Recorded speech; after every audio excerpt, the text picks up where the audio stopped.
Welcome back again. This is your friend of the solution. Let's talk about the testimony of God. We can get different types of testimony, but which is the greatest and most important is the testimony of God. It is said of Enoch that he was taken away so that he did not see death, for he received the testimony that he pleased God. In Hebrews 11, verse 5, we must assume that Elijah received the same testimony from God when he went up to heaven in the whirlwind with a chariot of fire and horses of fire. In 2 Kings 2, verse 11. Wasn't this the same testimony that Jesus received both at the river Jordan and on the mountain? This is my beloved Son, in whom I'm well pleased, in Matthew 3, verse 17. In Matthew 17, verse 5, God confirmed that Jesus was faithful in all things. That is why good pleasure rested upon him in Luke 2, verse 40. Now it is a question of how we live. Are we walking worthy of the Lord, fully pleasing him? In Colossians verse 1:10, the testimony of people, it is written in 1 John 5 verse 9. If we receive the witness of men, the witness of God is greater. For this is the witness of God, which he has testified of his Son.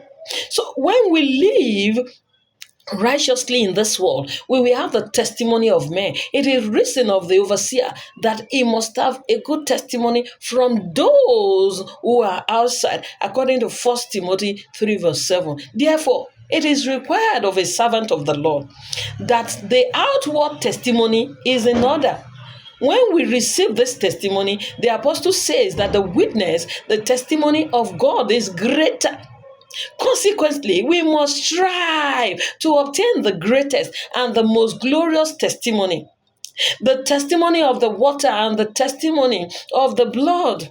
This is he who came by water and blood, Jesus Christ, not only by water, but by water and by blood. And it is the Spirit who bears witness, because the Spirit is truth. In 1 John 5 verse 6, John the Baptist came with water, which was an external cleansing, a testimony to people. Jesus, on the other hand, came not only with water, but with water and blood. The blood cleanses internally and is a testimony to God. It says that the hidden is for the Lord, and what is revealed for people. This shows the greatness of the testimony of the blood, which gives us the testimony of God. Apollos only knew the baptism of John. That is why Priscilla and Aquila took him aside and explained the way of God more accurately to him in Acts 18:25-26. Demetrius had a good testimony from all and from the truth itself. According to 3 John 1 verse 12, he had, of course, the testimony of water and the testimony of the blood. So the testimony of the Spirit, if you are faithful in secret and take every thought captive in obedience to Christ, we will receive the testimony of the blood, and God will give us his testimony. Our words and our deeds are then anointed by God. Then we can testify and speak in demonstration of the Spirit and of power. We will not feel strong in ourselves, but the Spirit will truly be our helper.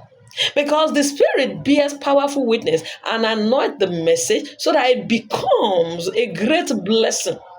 The Spirit Himself bears witness with our spirit that we are children of God. According to Romans 8 verse 16, we may pray and ask for the Spirit and anointing, but are we taking such care in the hidden light that God is pleased with us and give us His testimony? No.